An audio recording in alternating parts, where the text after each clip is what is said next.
Hi, I'm Ivan from WebWash, and in this video, I will show you how to use the Views module.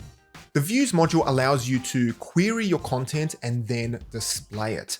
And then the content can be displayed as a page, as a block, as a table. And if you install a third-party module, you can even have content displayed as a slideshow and even bootstrap grids.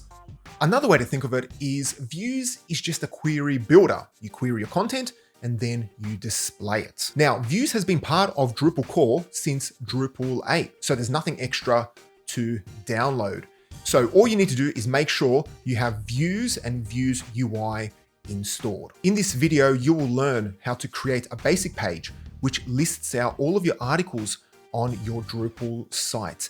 And then we'll list out the articles in a table format. Then we'll learn how to create a block using just Views. And finally, I'll show you how to create a backend page for your editors, which will list out all of the latest articles.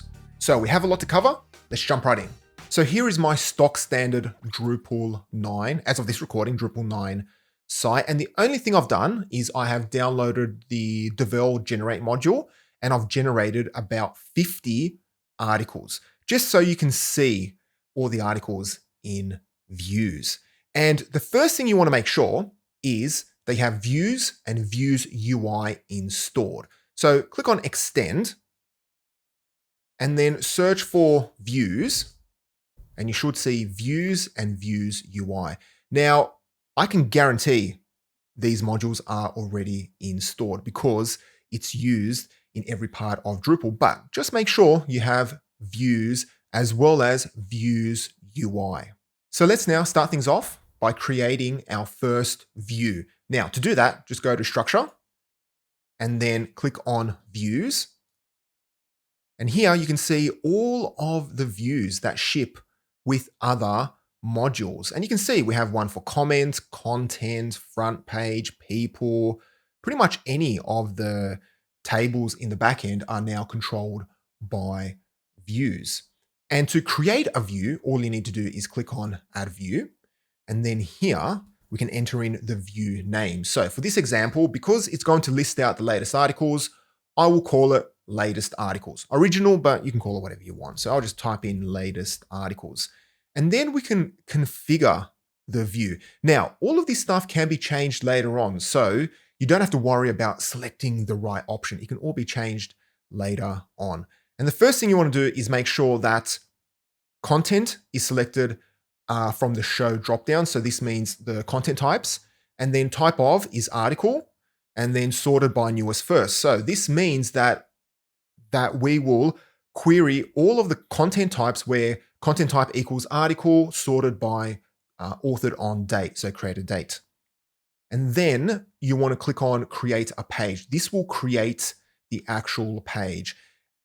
Then here you can configure the page title, path, but let's just leave everything as it is because we can change it later on, and then just click on save and edit. Now, if this is the first time you are looking at a Views interface, then I do apologize, kind of, because it can be scary at first. We have literally 3 columns, and don't forget you have advanced. So let me just click on advanced, and you have all of these options up here. Let's just collapse advanced for now.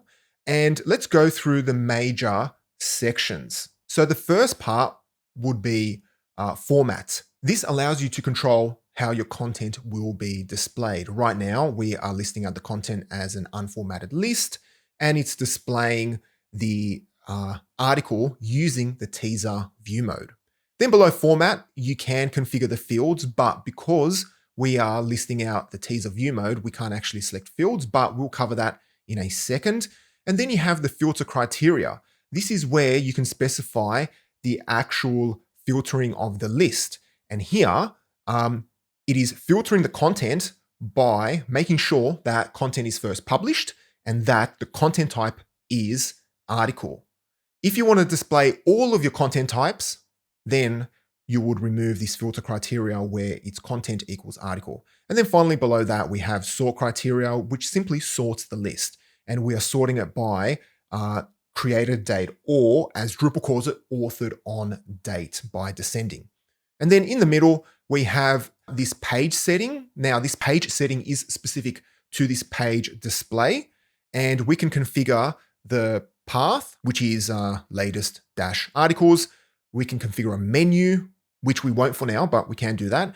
And then, and this is important, make sure you configure your access on a view correctly, because if we click on permission, you can see that we have three options. We can restrict access to this page first by a permission, then by a role, and then if you really want to be crazy, you can select unrestricted. I wouldn't recommend that you select unrestricted unless you really know what you are doing.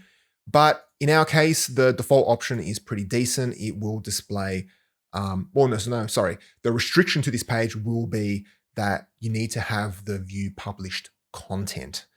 And then below that, you have the pager as well. And you have other options here, but we're not going to cover them all, or this video is going to be a 3-hour video. And then finally, below the actual views configuration, we have the preview. So you can make changes to the view and then you can preview those changes right here instead of jumping between tabs, which can be a little annoying. So at this point, we do have a working view, and this actually works pretty well. So what I'll do is I will click on save, and then I will open up a new tab, and let's go to /latest-articles. And here you can see it is displaying all of the articles using the teaser view mode. And then if we scroll all the way down, we have this pager right here. So let's go back to page 1, or we can just remove the pager, get parameter up here. So at this point, this view has been configured to list out all articles using the teaser view mode. Let's now change this view so that it displays the articles in a table. So to do that, let's jump back to our view and then click on unformatted list under the format section and change it to table, and then click on apply. And then here you can see the actual configuration options for the table format. You can set certain columns to be sortable. You can set a default sort. You can modify the classes. Again, there are a lot of configurations here. I do recommend that you spend a bit of time just making changes and see what actually changes on the front end. So at this point, we're happy with these options. So we'll just click on apply. In the fields section, you can now see we have a single field called title. And because this is a table, and you can see the table right here, a table without a column essentially, we need to add the fields into this table. And to do that, what we need to do is click on add, and let's add in the body. So I'll add in body and then click on add configuration. And let's just click on apply. And straight away you can see that the body field is displaying, well, it's displaying the whole body field in the column, which isn't that useful because it makes the tables explode in size. So what we can do, let's scroll back up and click on body again. And from the formatter dropdown, we have three options. We have default, summary, or trimmed, and trimmed.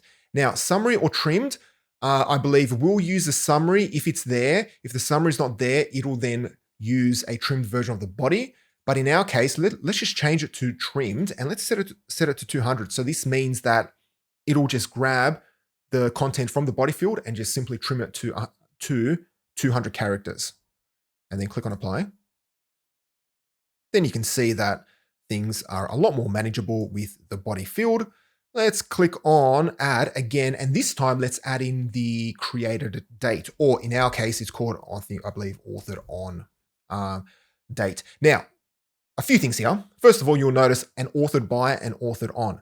Now, what is the difference? Well, authored by is the user who created the piece of content. So from a Drupal standpoint, that's an entity reference to the actual user account.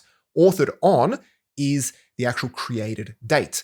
And another thing I'll mention is that in the category column, you have content and content revision. What's the difference? Well, if you want to query and display your content revision, then you would select, and this is older revisions of the content, you would then select the authored on from content revision. But in our case, we want to display the most up-to-date or published revision. So in this case, we'll select content. And in my time of using Drupal, especially Drupal 8, I don't think I've ever selected content revision. Unless you have a very specific reason to, always select content. And I'm sure somebody will probably tell me a good reason to select content revision, and I'm sure there is, especially if you want to show revisioned content, so older revisions of content, and I'm probably saying revision too many times, but in 99.9% of cases, select content. And then just click on Add and Configure Fields. And then here you can see that because this is a date field, we have more options. And we have a default formatter. Then we can select our date format. We can even select custom if you want.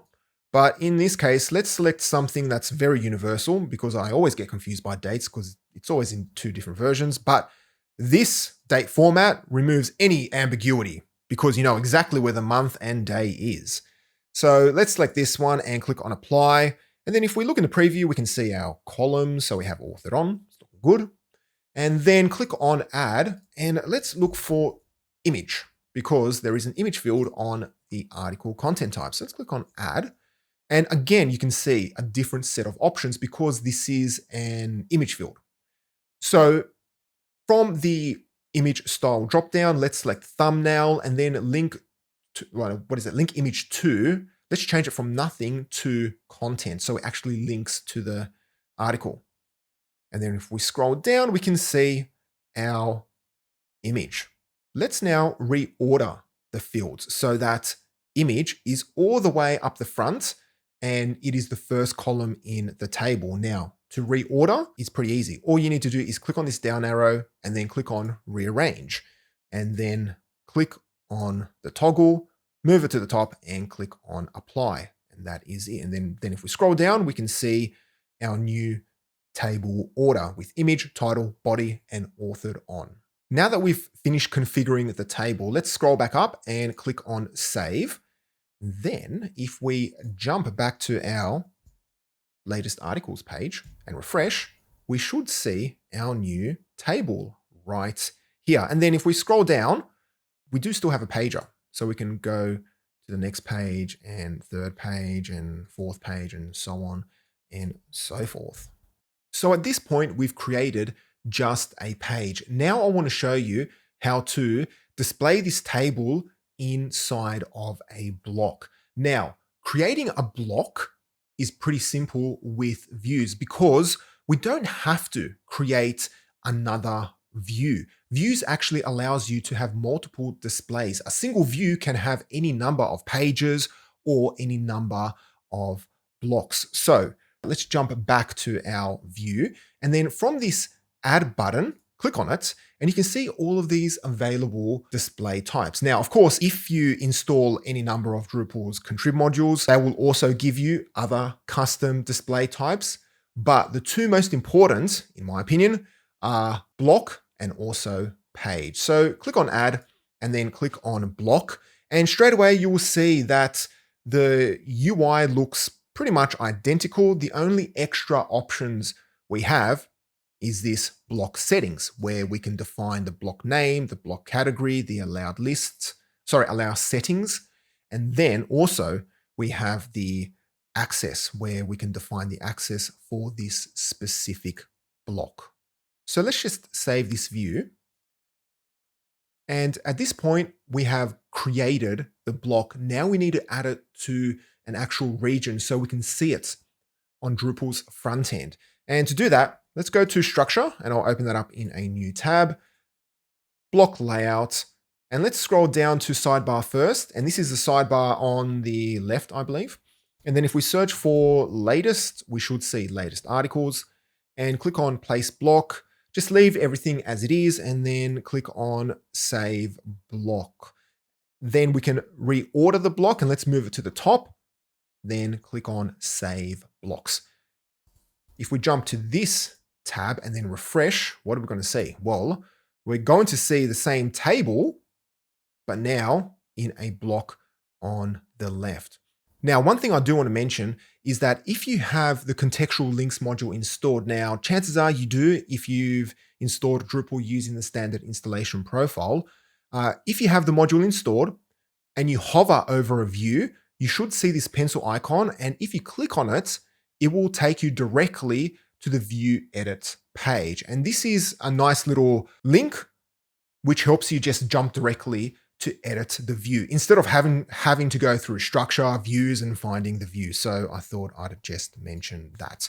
Okay, so at this point, we can see the table in the block and on the page. But the table in the block is a little too squashed. We have too much content for the block area. Yes, the table on the page is looking fine. We have a lot of real estate, but we don't have that much real estate for the block. So let's modify the table that's displayed via the block so that it only has two fields, image and title. So to do that, let's jump back to our view, of course. And one thing I do want to mention is that configuration is shared between all of the pages in views. So the fields, filter criteria, sort criteria, pager, even a lot of this advanced stuff is shared between multiple displays. So if I was to remove the title field from block, it will automatically remove it from the page display. Now, the benefits of having a shared configuration across multiple displays is that you can have a single filter or sort criteria shared across multiple displays.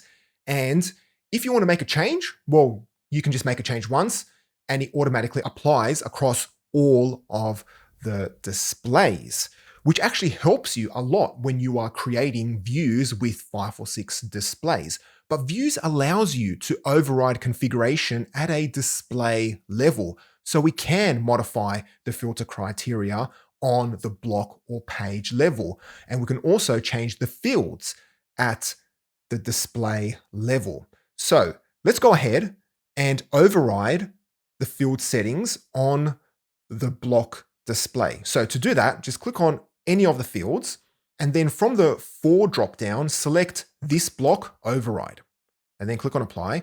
And straight away, you'll notice that fields is in italics. That means it's being overridden, because if we go back to page, it's not in italics. So if we were to create another display, that display would inherit all of the options from page. So let's go back to block and let's change the fields so that it's only got image and title. So let's remove authored on, don't need that. And also body, don't need that as well. And then click on save. Then if we go back to our view, here you can see that the table displayed through the block only has image and title, but the table displayed on the page has the 4 columns: image, title, body, and authored on. So the final thing I want to show you is how to create a backend admin page for your editors. And to do that, we'll convert this latest articles page so that it appears in content and then it'll appear as a tab next to files. And views is great for creating these type of backend pages that your editors will love to use. And so to do that, let's go back to latest articles and we'll go back to page. And the first thing you want to do is that we need to change the path. So currently it is just latest dash articles. But what we need to do is we need to add in admin/content/ because we want this page to appear next to files. And then if you click on comments, you will see that the beginning of the path is admin/content. And then if we click on files, you can also see it is admin/content/files. So in our case, this will be admin/content/latest articles. And so once you've changed the path, click on apply, and now click on no menu because we need to define a menu. So from type, select menu type, and then scroll a little bit so that this expands, and then click on menu link title, and I will enter in latest articles, but you can enter in whatever you want. And then from the parent dropdown, make sure you select administration, the first one, and then click on apply. And then if we click on save, and then we go to files and let's just refresh, we can now see our new backend admin page. And there's a tab right there. So this is very useful for editors. They can come to this content page, they can manage stuff from here, and then they can go and manage the latest articles. Now, there is one thing to be aware of, and that is you want to make sure you have configured your permissions correctly, because if we grab this URL, and let me just grab this URL again, sorry, and let me open up in a private window, and we go directly to it. So this means I am not logged in, and we click on enter. You can see that I have direct access to this table. Of course, I can't see the admin theme because I am an anonymous user. So what I recommend you do is always, if you create admin pages, lock them down, because chances are if you have created an admin page, you're probably displaying unpublished content or private content that's not ready for the front end. So this is very important. Make sure you set the correct permissions. Now, if we close this browser and we go back to our view, this view published content, 9 times out of 10, is assigned to anonymous users. So everyone on the internet can see it. So what I recommend you do is click on view published content and change the permission to access the content overview page. And the reason I recommend this permission, of course, you can change it to whatever permission you want, but the reason why I recommend that you set it to this permission is because this permission is required to access this content page. So chances are your editors already have this permission. And so it just makes perfect sense that you use this permission to access the page. So if we were to click on apply and then click on save, and let me just copy this URL again and then open up a new tab. And then if we go, we should get an access denied. There you go, perfect. But again, this really depends on how you've set up your roles and permissions. Chances are you may want to select a specific role as well. And another thing you want to do is also just make sure that you override the correct permissions if you have multiple displays. So just be aware of that. In this case, I'm not worried about overriding it because this is just a test site, but just make sure you've set the right override permissions there as well. Okay, so the last thing I want to show you is how to create exposed filters. Now, exposed filters allow editors or front-end users to filter the views listing. So in this case, we could have a little form element where they can filter by the title name, similar to these filters right here. So to create an exposed filter, go to the view, of course, and then click on add filter, and make sure you override it. So we'll override it right here, and then search for title and make sure you select your content title. Then you want to make sure that you check expose this filter to visitors. Then from operator, you can select your operator option right here. I like contains because that works the best. And then click on apply. Then save. And if we go to our page and refresh, we can see this title exposed filter right here. And then if we search for any of these keywords, so what is it? So we've got that, AT, it'll pretty much bring up any article that has the characters of AT in the title right here. So that is how you can configure exposed filters on your view. So that is a quick overview of the views module. As you can see, it's great for creating pages, especially back-end pages, but we have just skimmed the surface of what views can do. As you saw, views has a lot of options, and it's a very powerful tool. So if this is the first time you are using views, I highly recommend that you just play around with it and see what is possible. And I will probably be doing a bunch of more videos about very specific functionality in views. So stay tuned for that. So that is it for this video. Thank you so much for watching. If you want to learn more about Drupal or WordPress or any other web technology, just head over to webwash.net. Anyway, that is from me. Thank you so much for watching, and I'll catch you next time.